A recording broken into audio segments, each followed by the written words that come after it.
안녕하십니까.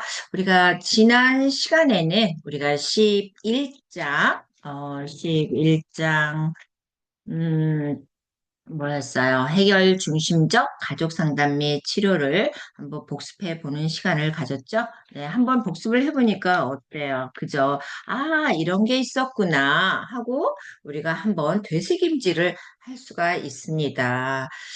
아, 선생님들, 제가 어제 1차시 올리고 어제 바빠서 어제 좀 저희 센터에 쇼킹한 일이 있었거든요. 그래서 그거 수습하느라 하루 종일 바빴습니다. 그래서 이제 오늘, 제가 이제 오전에도 이제 여러 가지 상황적으로 일을 마무리하고, 네, 2차시, 3차시는 이제 달려보도록 하겠습니다.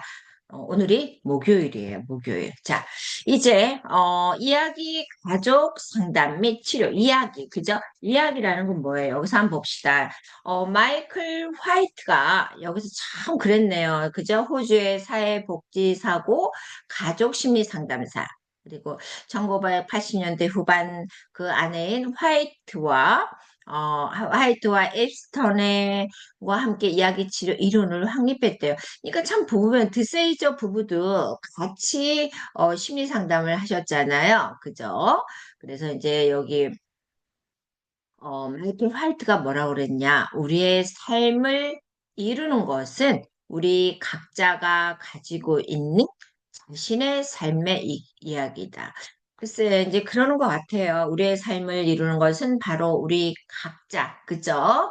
각자가 가지고 있는 자신의 삶의 이야기를 이제 풀어내는 건데, 선생님들은 어떤 것 같아요? 저는 요즘 다양한 사람들을 만나면서, 정신적으로 참, 이게 뭐야, 뭐, 미친 매드, 영어로 매드는 미친 거잖아요. 그죠? 정신적으로, 그러니까 미친 게 정신적으로, 그죠? 그러니까 이상한 사람들이 참 많은 것 같습니다. 그런데요, 옛날에는 많이 힘들어하고 있는데, 이제는 서로 우리 선생님들 제가 늘 말씀을 드리는 것처럼 다르다는 걸 인정을 해버리니까 제가 요즘은 좀 이렇게 잠잠하게 되고, 이렇게 좀 힘들어하는 부분이 줄어드는 것 같아요. 사람이 한번, 이게 섭섭증이, 들어가다 보면은 참 힘든 것 같아요. 음, 제가, 그저께, 저희 앞집에 사는 권사님이 제가 이제 20년 넘게 이제 집에서 살고 있는데 앞집 권사님이 20년 넘게 그분은 경기여고 서울대 국문학과 나오신 분이에요. 이제 남편이 60대 초반에 돌아가시고 아이가 없어요. 그래서 앞에서 이제 그 처음에는 잘 친하게 지내지 않다가 나중에는 제가 전업주부일 때는 그래도 왔다 갔다 했습니다. 근데 바쁜 이후로는 7, 8년 동안 거의 왕래가 없었어요. 작년에 이사 간 후에 제가 한 번도 이사 간 그 건너편 단지에 가보지를 못했네요. 왜냐면 제가 9시, 10시쯤에 거의 집에 들어가기 때문에, 어떻게 다 뵈야지 하면서 그걸 또 깜빡할 수가 있어요. 근데 그저께 내가, 8시 조금 안 돼서 이제 집에 들어가려고, 권사님의 생각이 나는 거예요. 그래서 전화를 드렸더니, 다양하고 많은 버라이어티한 일이 있었더라. 저보다 한 20살이 많습니다. 그러면서 그분이 하시는 말이 여러 이제 저에 대한 섭섭증도 들어가 있죠. 그러면서 시네라 어머니와 그 영화배우 시네라 있잖아요. 우리 권사님이 시네라 어머니와 친구분이세요. 그래서 이제 시네라 어머니는 몇 년 전에 돌아가셨고 그 시네라 씨가 한 몇 주 전에 저희 교회에 와서 뭐 간증이 아니라 뭐 사회 보는 것도 무료로 당연히 와서 보고 가시고 그 아버님이 90세래요. 근데 이제 얼마 전에 30명을 모아놓고 엔딩 파티를 했다고 하시더라고요. 딱 30명을 모아놓고. 근데 엔딩 파티라고 해서 막 폭적지근하게 건ah하게 하는 게 아니라 이런 간단하게 과일과 두유를 놓고 엔딩이라는 건 END, 그죠? 끝이 아니라 우리가 이제 죽음을 갖다 마치 끝으로 우리가 생각을 하잖아요. 그래서 이제 이 엔딩, 영속한다.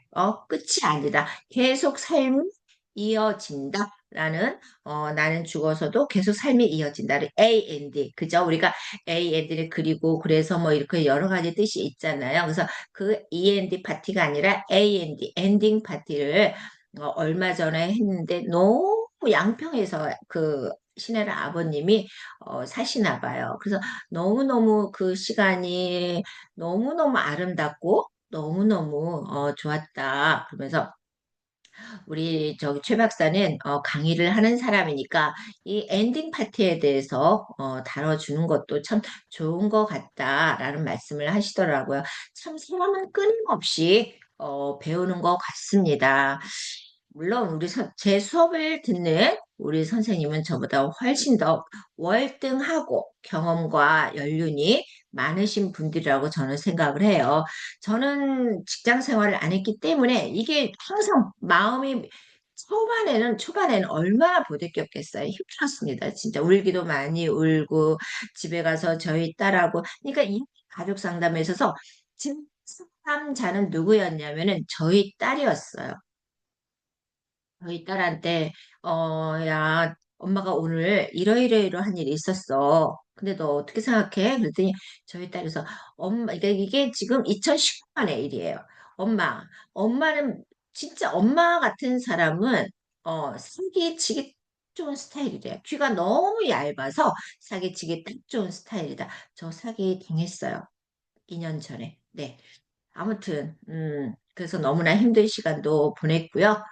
그러면서 그 과정을 통해서 제가, 이제 사람 보는 눈이 좀 많이 달라지더라고요. 좋은 사람들만 있다고 저는 생각을 했잖아요. 근데 많이 달라지고, 제 이야기, 치료에 있어서, 제 딸, 그죠? 93년생 우리 딸이 제 이야기를 많이 들어주고, 많이 해결책을 제시해주고, 그러니까 그런 것 같아요. 엄마가 철이 없고 뭘 모르니까 애가 어렸을 때부터 일찍 철이 들어버린 거예요.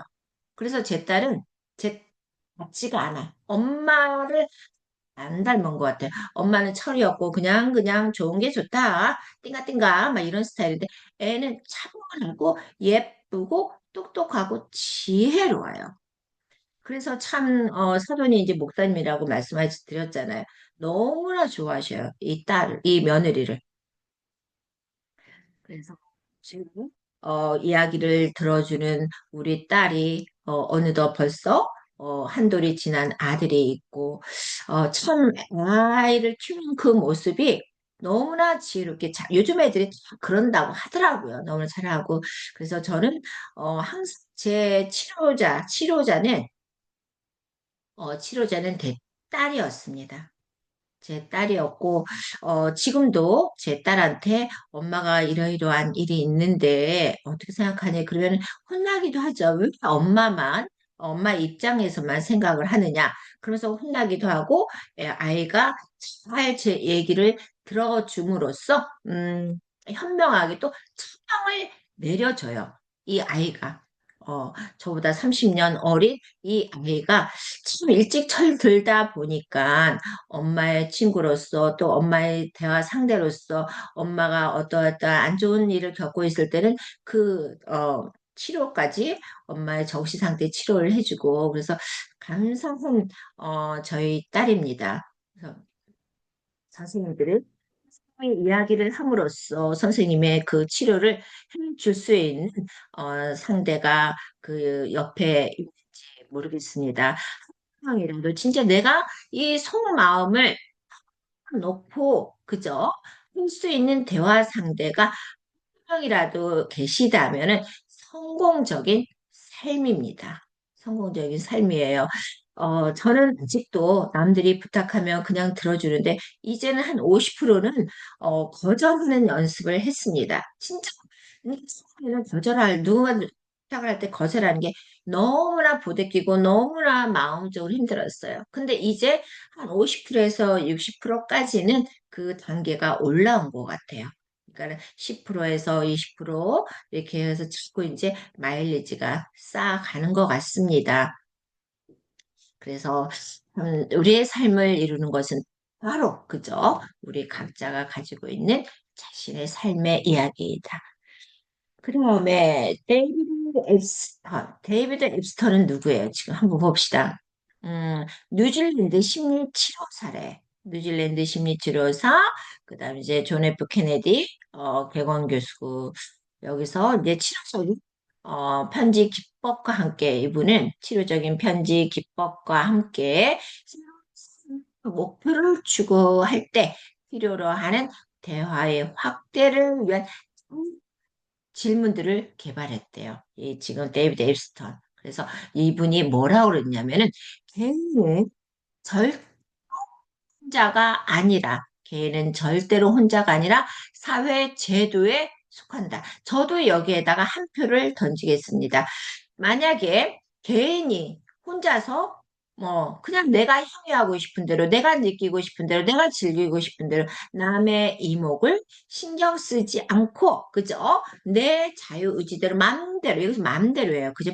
프리하게 산다. 그러면은 여러분 이름은요. 나도 최우정이라 이름도 꼬리표가 달려가고 있고요. 여러분에게도 꼬리표가 있습니다. 그죠? 그래서 우리는 사회제도의 규범 속에 살아가고 있기 때문에 우리 절대로 아무렇게나 행동할 수 없는 존재라는 거죠. 그래서 피곤해. 나에 대해서 그렇게 많이 신경을 안 써. 그죠? 여러분들 그렇잖아요. 남들 우리나 선생님이나 남들이 선생님이나 우리한테 그렇게 크게 개의치 않는단 말이에요. 그죠? 우리가 유명인사도 아니에요. 뭐 영화배우나 뭐도 가수도 아닌데 왜 자신이 만의 굴레에 갇혀서 그죠? 그 속에서 그러니까 힘들어 한단 말이야. 남들은 모르는데. 왜? 우리는 절대 혼자가 아닙니다. 어느 제도 속에서 살아가는 우리이기 때문에 이렇게 같이 힘들어하고 같이 그 규범을 지키면서 사회적으로 살아가는 것 같습니다. 자, 이제 이야기 가족 치료를 봅시다. 교과서를 이제 보셔야 돼요, 선생님들. 여기 지금 PPT는 이제 간단간단하게 나와 있기 때문에 289쪽에 한번 봅시다. 이야기 가족 치료, 내러티브죠? 내러티브 이야기 가족 치료는 사회 구성주의에 기반한 가족 치료 이론이에요. 사회 구성주의 이론에 기반한 가족 치료다. 따라서 기존의 전통적인, 그죠? 전통적인 가족 치료 방식과는 대조이라는 거죠.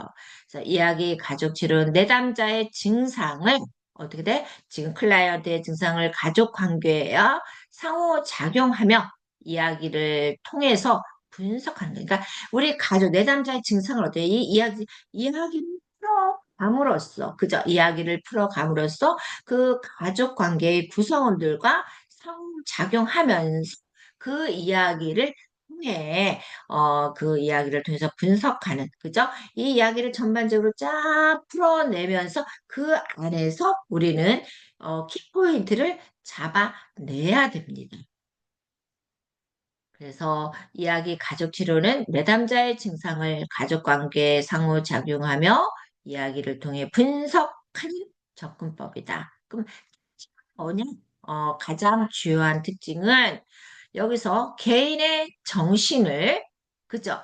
고정된 개체로 보는 게 아니라 어떻게 돼? 고정된 거기에 멈춰 있는 어, 되어 있는 하나의 개체로 보는 것이 아니라 사회적으로 구성된 현상으로 인식한다는 거죠. 사회적으로 구성된 하나의 현상, 사회 구성주의 기반 가족 치료라고 말씀을 드렸습니다. 그죠? 우리는 그래서 개인은 혼자가 아니라 사회 제도에 속한다고 말씀을 드렸죠. 그죠? 사회 구성주의. 그래서 사회 구적으로 구성된 현상으로 인식하는 것이다. 다시 말해서 뭐래요? 내담자의 정신적 상태는 뭐다? 주변의 사회적인, 그죠? 사회적인 환경과의 상호작용에 의해서 중요한 거거든. 자, 여러분들은 정신적 상태, 나의 정신적 상태는 어때? 놔두면은 평온한 상태예요. 밖에서 외부에서 자꾸 치고 들어온다는 거죠. 그죠? 그래서 이 갈등이 폭발하고 단절하고 이렇게 사회적으로 고립감을 가지게 되고 그래서 전반적으로 우리들의 내담자의 정신적 상태는 어떻다? 주변에 사회적인 환경과의 상호작용에 형성된다는 당연한 거죠. 그죠? 우리는 사회적인 환경과 상호작용에 의해서 성이 된다는 거죠. 그러면 변화, 환경의 변화에 따라 내담자의 정신 상태도 함께 변화한다는 거죠. 오늘 오전에 제가 이제 7시에 조찬 모임이 있어서 잠깐 다녀왔습니다. 거기서 이제 나온 화두가 치매였어요. 65세인데, 65세인데, 남편이 10년 전부터, 이제, 지금 현재 65세인데, 남편이 10년 전부터 치매를 앓고 있었다. 그런 얘기를 하면서, 치매가 가족력인가? 아니면은 어떻게 해서 이렇게 치매가 나오는지, 요즘은 치매가 너무 많더라. 그죠? 암은 우리가 정복할 수 있지만, 치매는 아직 정복하지 못해요. 그래서 제가 그랬습니다. 치매는 유전적인 요인도 있지만, 이 의해서 치매 환자가 많이 증가하고 있는 추세입니다. 왜? 적인 스트레스, 그죠? 인적인 인해서 그죠? 뇌가 아니라 뇌가, 그죠? 힘들어하고 스트레스 받으면 어떻게 됩니까? 해마가 망가지는 거죠. 그 스트레스는 해마가 망가진다고 그랬어요. 그래서 요즘은 젊은이들한테도 많다는 거죠. 그래서 여기서 중요한 거는 주변에 내담자의 정신사태를 듣다 주변의 사회적인 환경과 상호작용, 상호 교류하기 때문에 여기서 형성이 되고 그리고 환경 변화에 따라서 내담자의 정신사태도 변화한다는 거죠. 따라서 여기서 이야기 가족치는 내담자의 가족의 지닌 지식은 전문가의 지식과 동등한 가치를 가진 것으로 기조한다. 그래서 이 가족 치료는 또 개인의 내면 세계, 경험, 감정 이런 걸 통해서 탐구하고 해결하는 그러니까 개인의 내면 세계예요, 여기서는. 그죠? 개인의 내면 세계와 감정, 경험들을 이야기를 통하여 탐구하고 해결하는 과정을 말한다. 따라서 사람들은 자신의 신념 체계에 의해서 스스로 경험한 거에 대해 의미를 부여한다는 거죠. 그래서 이야기 가족 치료를 따라서 내담자가 자신의 이야기를 통해서 그죠? 우리는 이야기를 저는 어떨 때는 내가 강의를 하면서 있잖아요. 강의를 하면서 정리될 때가 있어요. 그러니까 우리가 무슨 얘기를 막 하는데 이게 이런 뜻으로 내가 또 얘기를 하고 있네. 그래서 그 즉시 말 중간에도 이게 또 정리가 되더라고요. 그래서 이 다른 내담자가 자신의 이야기를 통해 자아를 발견하고 성장할 뭘 통해서 이야기를 자아를 발견하고 성장할 수 있는 기회를 제공한다는 거죠. 그래서 가족 치료는 이야기 가족 치료는 다양한 형태로 진행될 수 있고요. 그래서 이제 대표적인 게 이야기들을 통한 상징적 표현, 비유 등을 사용한다. 그 밑에 보면은 내담자와 상담자는 함께 이야기를 만들어 가고 내담자의 감정이나 생각, 욕구를 함께 공유하는 거죠. 그 이야기를 통해서 내담자의 생각이나 경험과 여기서는 그의 욕구나 불안 상태를 함께 이야기를 통해서 공유를 하는 겁니다. 공유하고 이해해 가는 과정이 있죠. 그래서 이야기 치료는 자기 이해, 감정 조절, 그다음에 대인 관계 여러 영역에서 도움을 줄 수 있습니다. 가족 구성원들 모두 다 자신의 이야기를 통해서 심리적인 안정, 변화를 경험하는 거죠. 그리고 문제 상황을 탐색해서 가족 구성원들 여기서 자신의 이야기를 통해서 자, 여러분들이 만약에 옆에서 내 얘기를 들어줄 수 있는 사람이 아무도 없어요. 그럼 어디서 얘기를 하겠습니까? 다니는 사람들은 뭐 이렇게 칸막이 쳐있고 신분 있게 고해성사 하는 게 있어요. 그죠? 근데 다니는 사람은 어떻게 돼 있어요? 정신과를 찾아가는 거죠. 정신건강학과에 찾아가서 정신과 상담을 합니다. 근데 정신과 상담은 어때요? 선생님이 무슨 얘기를 하나요? 환자, 내담자 이야기를 들어주는 겁니다. 그래서 여기서는 여기서 관점에 가족 치료에서도 이 가족 치료에서 가족의 이야기를 전환시켜서 내자에게 그죠? 자신의 문제를 새로운 관점에서 볼 수 있도록 하고요. 관점의 전환을 통하여 그죠? 어떻게 새로운 관점을 볼 수 있고 그 관점의 전환을 통해서 해법을 찾고 상담자는 내담자 가족에서 각자 내재져 있는 문제를 그죠? 가족 구성원들은 깍깍깍 문제를 끌어안고 살고 있습니다. 그래서 이 문제를 밖으로 끌어낼 수 있도록 돕는 역할을 하는 게 상담자라는 거죠. 그래서 저 관점이 더 예뻐지는데 289쪽이었습니다. 289쪽.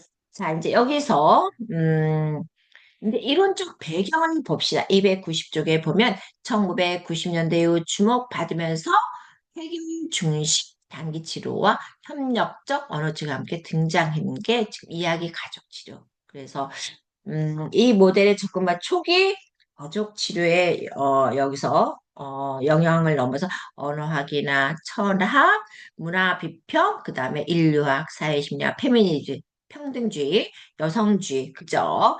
뭐 성별로 인해서 발생하는 차별을 없애달라 하는 게 페미니즘이잖아요. 그래서 이 다양한 분야에서 해석 및 적용되는 배경이라고 볼 수 있습니다.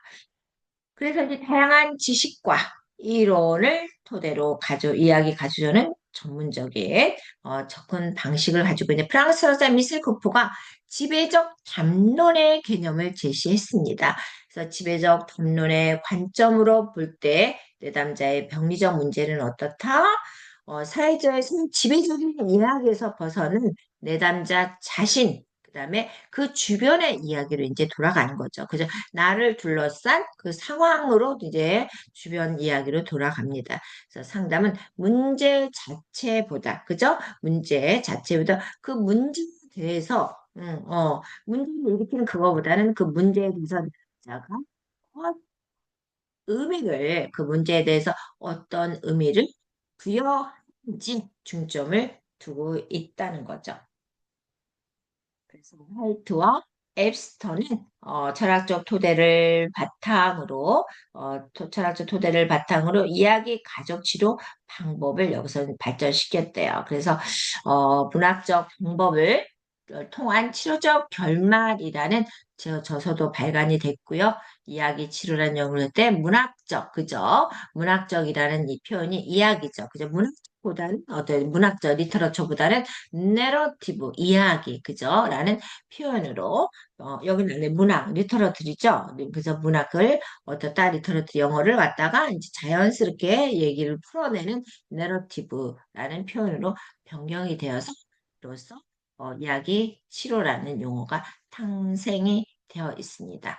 그래서 이 가족 치료는 에서 대안적 이야기는 뭐라 그랬어요? 내담자 스스로 바라는 삶을 이야기로 표현하는 것입니다. 그래서 상담자는 뭐래요? 지금 내가 자신이 경험하고 있는 문제에서 벗어나고 새로운 삶 동기를 그죠? 회복할 수 있도록 역할을 맡게 되는 거예요. 그러니까 상담자는 자신이 경험하고 있는 그저 자신이 경험했던 그 문제에서 벗어난 겁니다. 문제에서 벗어나서 새로운 삶의 어떤 모티브가 될 수 있도록 회복될 수 있도록 그 역할을 하게 된다. 그래서 내담자 자신의 이야기를 그죠? 어떤 저기 그 삶의 동기를 회복함으로써 자기의 이야기를 새롭게 구성함으로써 변화와 성장의 가능성이 굉장히 중요한 것 같아요. 우리가 이야기를 누군가한테 풀어내면은 거기 안에서 머무르는 게 아니라 내가 그 안에서 밖으로 나오기 위한, 벗어나기 위한 제스처거든요. 변화가 있어야 됩니다. 변화가 있으면 어떻게 됐어요? 저는 많이 변화됐어요. 되게 이기적인 사람을 이렇게 생각을 못해요. 그런 이제 한 70%까지는 제가 올라왔어요. 그래도 상대방에 대해서 다름을 인정하고 이제는 안위할 수 있는 그런 단계까지는 올라와 있더라고요. 그래서 자기 이야기를 작성함으로써 변화와 성장의 가능성을 찾을 수 있다. 그래서 중간에 보면 209조 이야기 가족 치료는 가족 구성원의 문제를 어떻게 구조적인 결함으로 해석하는 대신에 어떻게 그 가족들한테 문제가 있는 게 아니라 가족을 둘러싸고 있는 어라운드, 그죠? 가족을 둘러싼 역사적, 문화적 맥락 속에서 이야기해야 한다는 후기 구조적인 특징을 가지고 있대요. 그러니까 여기서 후기 구조조는 뭐야? 1960년대 프랑스에서 구조조의 고정된 구조, 이분법을 비판해서 그 의미의 유동성, 그다음 맥락 의존성을 강조한 철학적 비평적 흐름이 후기 구조조라고 봅니다. 또한 가족의 문제를 사회 문제적인 차원에서 이해하고 지원하는 작업은 뭐라 그러니까 가족의 문제를 사회 문제적인 차원에서 지원하고 이해하는 작업은 페미니즘의 영역, 그죠? 차별을 없애는 거, 성별로서 남녀의 성별로해서 차별받는 이러한 것을 차별 없애야 된다는 그런 여성주의가 페미니즘입니다. 따라서 이야기 가족 치료는 현대 철학과 사회주의 영향을 받아 근대 사상을 극복하기 위해서 넓은 영역으로 발전되고 있고요. 맨 밑에 보면 여기서 중요해요. 이게 참 중요해요. 내담자의 문제를 해결하기 위해서 우리가 상담자, 전문가의 일방적인 지식을 개입시키는 대신 여러분의 경험을 내담자한테 개입시키는 대신에 여기서 뭐라고 그랬어요? 지금 중요하죠. 내담자의 문제를 해결해서 나는 옛날에 이걸 했어. 내 경험상 이렇게 됐네요. 당신도 그런 게 아니라 나의 경험을 여기다가 접목시키는 게 아닙니다. 나의 경험은 나예요. 내 거예요. 그죠? 나만 겪을 수 있는 경험이란 말이죠. 그래서 내 문제를 해결하기 위해서 전문가의 일방적인 지식을 개입시키는 대신에 내담자와 내담자의 가족의 이야기를 통해서 그죠? 그 대안을 찾아가고 모색하고 어, 좋은 방향으로 발전을 합니다. 자, 그러면 이제 봅시다. 그래서 이제 앞에서 이제 나온 걸 갖다가 이야기 가족처럼 내담자의 문제를 구조적 결함으로 해석하는 교과서에서 봤죠. 내담자를 둘러싼 뭐라고 그랬어요? 역사적, 문화적 맥락 속에서 이해해야 한다는 후기 구조적 특징을 가지고 있고요. 좀 전에 얘기했죠. 사회 문화적인 차원에서 내담자의 그 페미니즘의 영향을 받을 수 있고, 그래서 이야기 가족 치료는 현대 철학, 사회학의 영향을 받아서 근대 사상을 극복하고자 하는 넓은 영역이 발전되었다. 교과서에 금방 얘기했습니다. 그래서 이야기 가족 치료는 그죠? 개인의 삶이 사회적 관계, 가족을 통해서 형성이 되는 거죠. 그러니까 이야기 가족 치료는 우리 먼저 누구와 함께 어우러집니까? 가족이죠. 그러니까 모든 인성은 보는 것도 중요하지만 가족이라는 울타리에서 형성이 되는 이 환경, 그죠? 가정 환경이 중요하다고 보습니다. 그래서 사람들이 어떤 가정 환경에서 자랐느냐에 따라 그 아이 한 사람의 인성이 그죠? 달라진다는 겁니다. 여기서도 제 줄을 보면 이제 한 돌이 지났는데 쌤도 참 사람이 선해요. 음, 참 사람이 선해. 그래서 제가 왜 2년 전에 그랬다고 그랬잖아요. 엄마 나 결혼할 건데 그래서 뭐 하시는 분이니? 제가 뭐 하시는 분이도 물어보지도 않았어요. 그런데 엄마 나 결혼할 거래. 받았는데 서로 이제 소개에 이 짝이라는 걸 이제 안 거죠. 친구가 소개를 시켰어요. 근데 한눈에 이 사람이랑 결혼해야겠다는 생각을 한 거죠. 우리 딸이 그랬는데 이 어, 엄마가 제일 싫어하는 분야의 사람이래. 엄마가 좋아하지 않는 분야래. 그래서 뭔데? 그랬더니 목사님이야. 딱 그러더라고요. 그래서 제가 이게 왜 목사야? 응. 그랬는데 너무나 지금은 이제 다 그래서 이 선한 선남 선녀가 아이를 잘 키우는 모습을 보고, 아, 우리 손자 은호는 공부는 나중에 어떻게 될지 모르더라도, 사회에서 민폐를 끼치지 않는 그런 인물로 자라겠구나라는 생각을 했습니다. 그래서 여기서 이야기 치르는 개인의 삶이 사회적 관계, 특히 가족 에서 형성이 되기 때문에 어린아이들 키우는 엄마들은 어떻게 하라 그랬어? 조심해서 아이한테 집중을 해야 된다고 그랬습니다. 이 언어도 조심해야 돼. 애는, 아이들은 안 듣는 것 같으면서 그래서 개인 문제를 그 자체로 보는 것이 아니라, 그죠? 개인의 문제를 그 자체로 보는 것이 아니라 가족과 사회적 맥락과의 관련성을 갖는 거예요. 그러니까 개인의 문제를 그 자체로, 그 개인의 문제를 보는 게 아니라 그 가족의 구성원과 하나하나, 그죠? 여기서는 쇠사슬처럼 체인으로 얽혀 있는 그 가족과, 그죠? 그다음에 사회적 맥락과 관련성이 있다는 치료로 보고 있습니다. 그래서 주요 개념에서 자 이야기를 창조하는 주체, 그다음에 또 뭐 삶의 사회적 차원, 이야기와 의미 부여, 문제를 바라보는 주체. 그래서 이야기를 창조하는 주체 292쪽에 보면 이야기는 뭐래요? 개인 과거와 현재를 보여주는 현실적인 표현이죠. 이야기는 그죠? 개인이 과거, 현재를 보여주는 현실적인 표현, 미래에 대한 형사진이죠. 그죠? 과거를 얘기하고 현재 이러고 미래의 나는 이 변화된 모습을 어떻게 하겠지. 그래서 이 개인의 세계를 구성하고 현실을 반영한다. 그래서 이야기 가족 치료 또한 내담자가 자신의 이야기를 새롭게 구성하고 표현하도록 도움을 준 거죠. 도움을 주는 겁니다. 새롭게 구성하고 표현할 수 있도록 도움을 준다.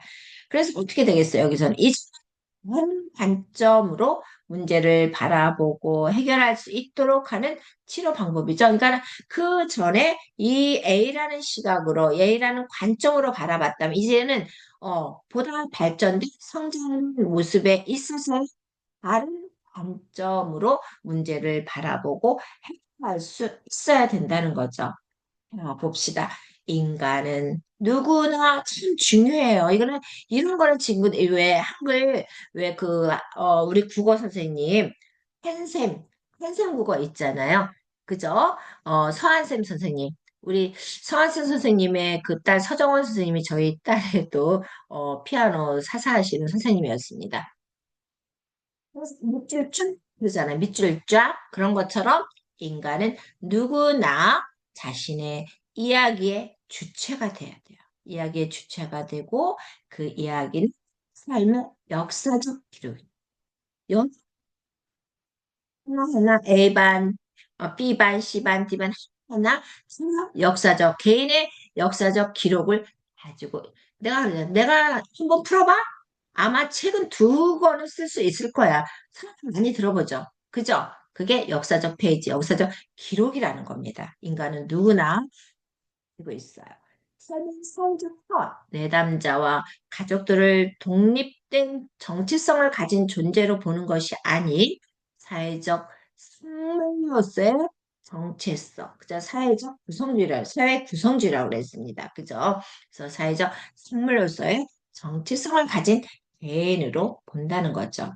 그래서 가족 구성원은 이게 참 중요한 것 같아요. 그 시대와 사회 이데올로기의 영향을 받으며 자신이 속한 사회에서 지배적인 신념 체계에 영향을 받는다. 그래서 이는 법과 도덕, 문화적 관습, 예의나 예절 같은 생활 속에 규범을 포함하고 있다는 거죠.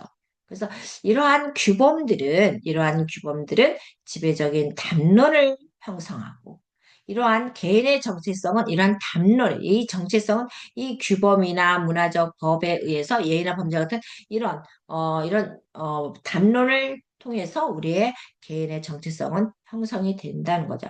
그래서 우리 한 개인의 정체성은 사회적, 문화적 단어. 그죠? 우리가 어떻게 되겠어요, 지금? 사회적, 문화적 담론에서 내가 성장하고 내가 형성이 되고 내가 발전을 하고 내가 규범을 지킨다는 거죠. 따라서 정하거나 다른 방향으로 나아가고자 할 경우에는 지배 담론과 마주해서 억압받게 되는 거죠. 그래서 이 치료에서 내담자와 가족들을 독립 정체성을 가진 존재로 보는 것이 아니라 사회적 선물, 그죠? 독립된 정체성이 아니라 사회적 선물로서의 정체성을 가진 개인으로 상정한다. 그래서 이 아이 가족들은 어떻다? 어, 그 내담자 가족 독립된 정체성이 아닌 사회적 선물로서의 정체성을 그래서 가족 구성원과의 상호작용, 문화적인 영향, 사회, 제도 등의 개인의 문제와 연관되었다는 게 여기서는 볼 수가 있습니다. 자, 여기서 마치고 다음 시간에 뵙도록 하겠습니다.